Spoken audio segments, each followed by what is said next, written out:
What can 160 years of experience teach you about the future?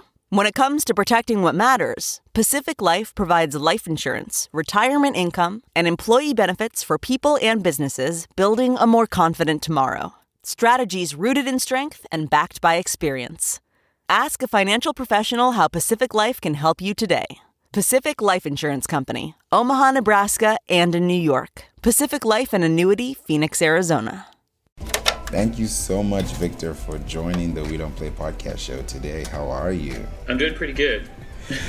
Yes, sir. Thank you for joining. I'm so glad you're here. I'm glad that we're going to be talking about, things to do with entrepreneurship, the business of entrepreneurship, the showbiz, how it is like working with certain people in the industry. Because, yes, people watch TV and they check things out on a daily basis, but they don't really experience those moments in person, as the people who do in person have that exposure to, to different celebrities, to different, scenarios, because not everybody has that opportunity. So when you do have that opportunity, it's a blessing to actually get to see the other side of the TV, if that makes sense.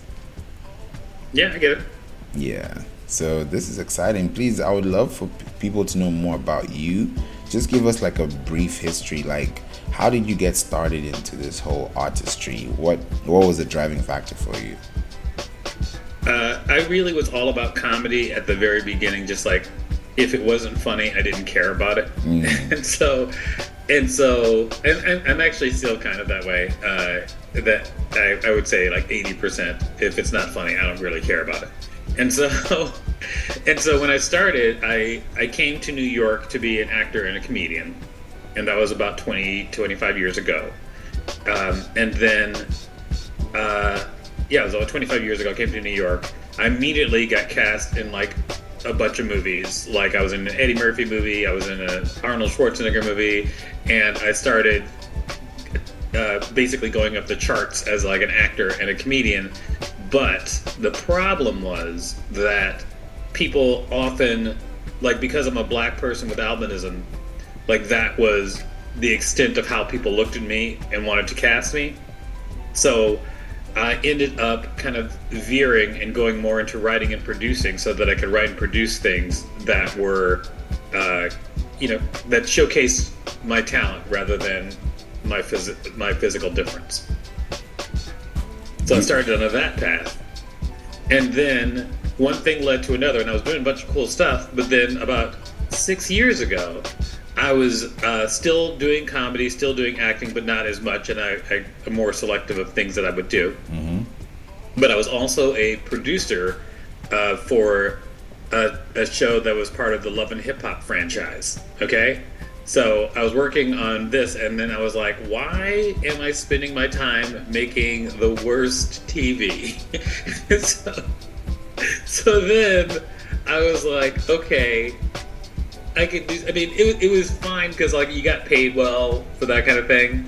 But then I was like, I want to do something that I really believe in, and I just decided that the thing that I wanted to do most was spend all of my time just making art. So I wanted to spend all day just being creative and following my curiosity, and that's how I want my days to be. And in order to do that, I had to turn my art into a business. And so that's where I am right now. That's amazing. I like that you had to go through those moments and those pivotal moments actually to, for lack of a better word, to see where you are now. And when you took that first business step, which a lot of people like to or plan to, how was that step for you? Was it more like get my feet wet or just try to see how it, dip my toe in the ocean? What was your experience like? You mean on the business side? Yeah, on the business side. I jumped in wholeheartedly. I did not have any safety net. I just went for it because, one, I believed I could do it, which is not necessarily like a good reason, just because you believe. Two, I jumped in. Because I felt like if I was going to succeed and do it well and in a proper amount of time, that I needed to give it all of my attention. True. I like that part for the attention part because a lot of people don't really pay attention to those little things, and they look back years on and they're like, "Oh, I wish I paid attention to this specific need." Right. And so for me, I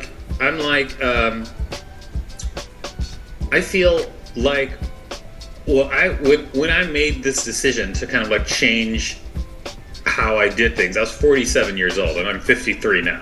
Okay. And so that means that if I wanted to really substantially change my life, I gotta have some life to change. So I was like, let's just go. So I was like, well, what are you waiting for? Get out there. Exactly. No, I love that. I love that you really went in, and that also helps people know that you shouldn't be scared to try, because if you try scared, it's better than not trying at all. I agree. Yeah, I agree. But I'm all about like people making smart moves. So one of the things that I had going for me, two things that I had going for me that made me a hot commodity back when I was like working for other people most of the time, is I was a creative person, because like to get somebody who's like really creative and solid at being creative and cranking out stuff that works constantly, that's a big deal. I mean, a lot of people think they're creative, but when you're like creative, like ad agency level creative for a living, like that's a different type of thing. Like you have to, you got to nail it often. And then also what I had going for me was that I was a good producer, like nuts and bolts producer. Like I could conceive of a project and then I could go from nothing to that project being completely finished. Like for instance, when I just a couple of years ago, I directed a game show for Facebook Watch and Penguin Random House called the Great Fantasy Debate. Like if you Google it, you could see it out there. There's like 8 episodes. Anyway, so then for that show, like I had never done a game show before, but I basically stepped in and I was able to just like reverse engineer what I could find about game shows, and then hire the crew, and then put the set together, and then make sure take it from just a basic idea that was one sheet of paper into a finished show that Facebook Watch would accept as a professional piece of work. So that is to people who are in the like film and television industry, like they can understand like what a big deal that is, because it's hard to just go from nothing to something that the whole world accepts as professional and good. Like that's not easy. Yeah, that is not easy at all. And you taking that bold step also shows that you have that tenacity to withstand the pressure whenever it comes your way. And now that you mentioned directing, I wanted to ask, what was the first thing that you directed and how did that go? That wasn't like a short movie called Twisted Fortune. It starred Charlie Murphy, Eddie Murphy's brother, and it never came out because the executive producer of that movie was shady as hell and did some. It never came out, but it is on IMDb. You can see like some stuff from it. Okay. Yeah. And from then the next thing I directed was the Awkward Comedy Show, which is a part documentary, part stand-up comedy special with all black comedians that are kind of like, alternative nerdy. And that was like one of the first appearances of like Hannibal Buress. Hannibal Buress. That was one of the first appearances of Hannibal Buress. One of the first appearances of Eric Andre. One of my first appearances. Marina Franklin was in it as well. Baron Vaughn was in it. Okay.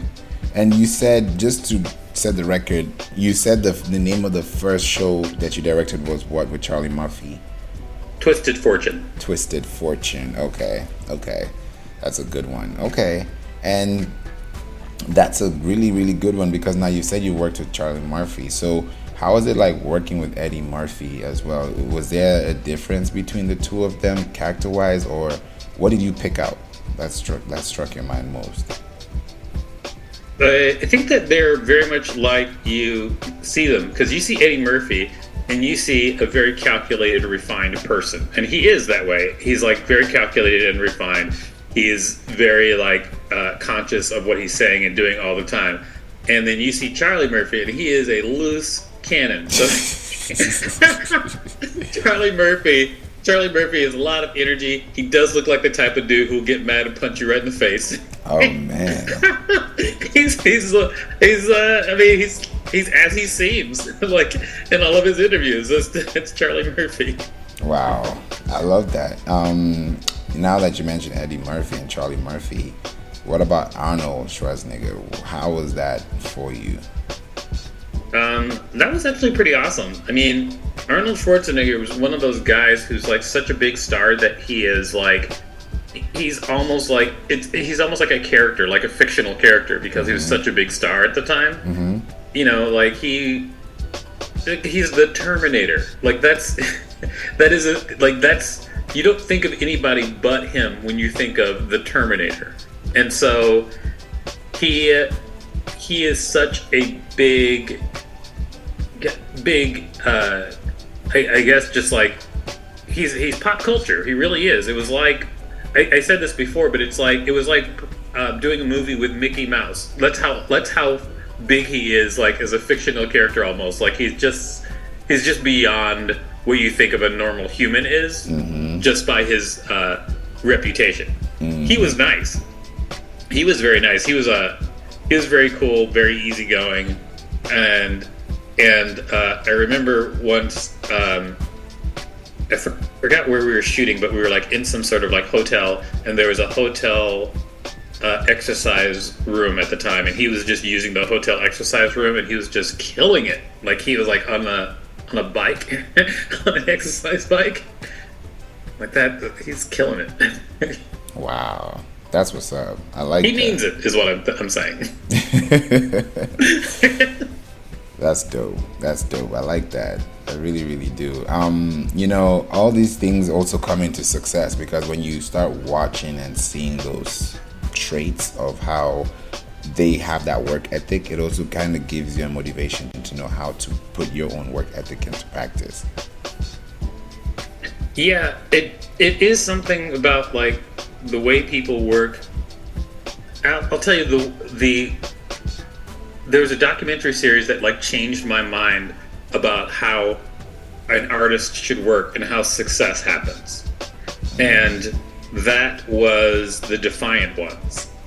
Okay, and so the Defiant Ones was Dr. Dre and Jimmy Iovine, the documentary of their lives separately and then together as they like grew and they became Beats and became billionaires. And this is why I was saying earlier that I feel like musicians think more like entrepreneurs than comedians do often. And there are some comedians who think like entrepreneurs. Like I believe Kevin Hart is like nailed it, you know, entrepreneur wise. Yeah. Like I think he's really doing it well. I don't know for sure everything he's into, but like he's definitely like running his business like a business and has for a long time apparently. Yeah. But I think that watching the Defiant Ones, like when I saw how like, you know, Dr. Dre was making beats until he fell asleep with his headphones on, and he just really just believed and went for it, and then tried. I mean, they took risks and were greatly rewarded for those risks. And I'm not saying that everybody should take risks, but if you can take a reasonable risk, I think that the reward can be fantastic. I had to take a risk myself. I didn't want to, but what happened was when the pandemic came around, it just changed the way I had to do everything. And I think everybody in the pandemic may have felt like they were taking a risk here and there because it really messed up, you know, the whole world. So right. I'm sure everybody felt like, yeah, I was taking a risk during the pandemic too. What's new? but but without like really kind of like pivoting and figuring things out and learning from my environment and my mistakes, like I don't think that I would be in the position that I'm in now. 100%. And I think that also builds out your character too, and you seeing them do those things makes you feel like if they could do it, I could do it, and there's nothing stopping me from getting there. Oh yeah, I'm always like, if they can do it, I can do it. I always say to myself, I say like anybody can be successful, and here's the proof. Whatever you want to do, there's someone out there right now doing it worse, and they're a millionaire. So you should be able to do it too. I like that. That's it. That's very true. That is so true, actually, because you're like, why is it so hard for me and it's not hard for somebody else? But when you can see them do it, your time will come, and when it comes, you wouldn't expect it, but you'll be prepared, because you have to be, there's always time and chance, so everybody has that opportunity, but some people miss it because they didn't have the time to plan, and that goes into a lot of structuring, so that was a really good one. Thank you for bringing that up. No problem. Yeah, if there was one thing you would leave with our audience today, just based on your experiences, artists, entrepreneurship, what would that one thing be?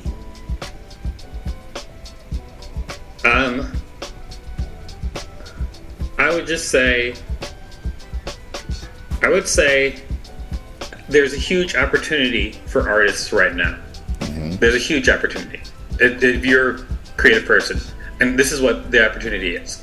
So people have figured out online like how to do crazy types of marketing and crazy types of sales for crappy stuff. Yeah. Okay? Just crap.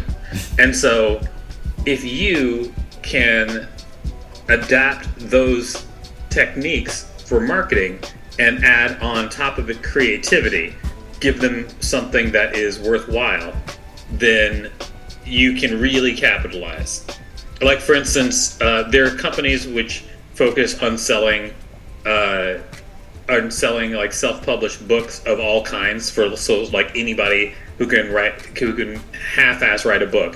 There's companies that know how to sell that online because they know the marketing world. But I was like, what if I use those companies and actually write a good book? And so in fact, I'm doing it right now. Like, I have a book that just came out called the Anti-Racism Activity Book. Hold on a second. Let me show it to you. Okay. All right. So this book just came out, the Anti-Racism Activity Book, and here's an example of how I'm using the techniques of the that people have honed on the internet. So for one thing, this book is just like a fun book. It was based on one of my most famous New Yorker cartoons. Okay. And so I already know that, and the cartoon became like one of the most viral New Yorker cartoons of the year because I did this cartoon in response to the death of George Floyd. And so it kind of got picked up and was shared by Viola Davis and Questlove. And so using that theme, I created the Anti-Racism Activity Book.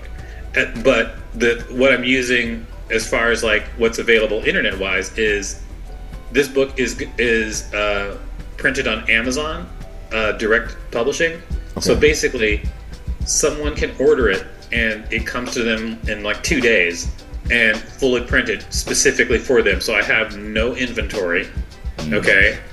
And every time that I make an appearance as an artist, I can definitely guarantee I'm going to sell a couple of these.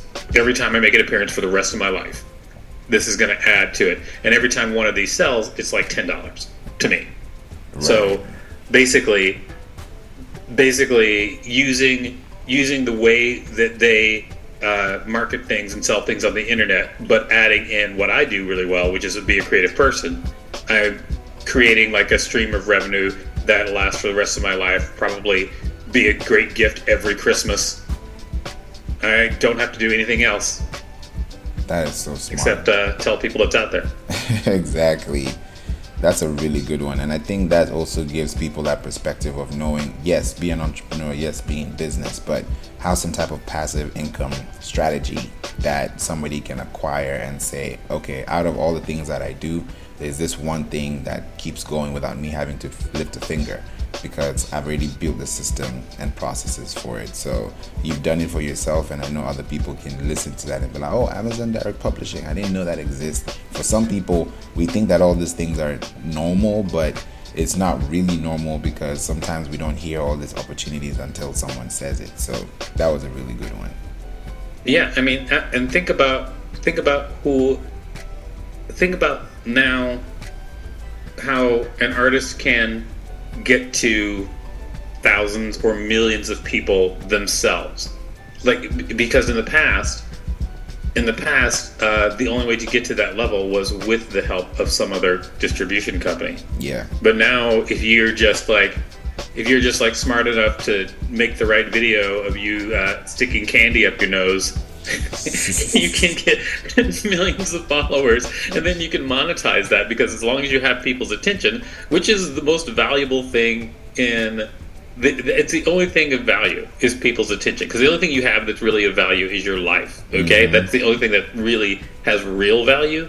And what do you do with your life? What you pay attention to, that's all you've got. Because once you pay attention to something for a particular moment, that moment is gone. And so if you have other people's attention, that's like so much value. And so you get people's attention. You get people's attention, and then whatever you're doing, 10% of those people usually are going to buy into that. Yeah, that is so true. 100%. Wow. I didn't even notice that I couldn't even tell you're an author. And that's the beauty about business, entrepreneurship, comedy. It's like you can't unpack everything in one day. But if you're giving people consistency and quality, then that always shows that you have that credibility, overall. So this is a perfect example of someone who can actually emulate what you just said and give you the best experience going forward. Right on. Mind blown. This is so great. Thank you so much, Victor, for joining the show. I know some people may want to connect with you and, reach out to you, which I know will be available in the show notes. But if you could let us know, at least so they can listen, they can actually actively even participate. So what options do they have available?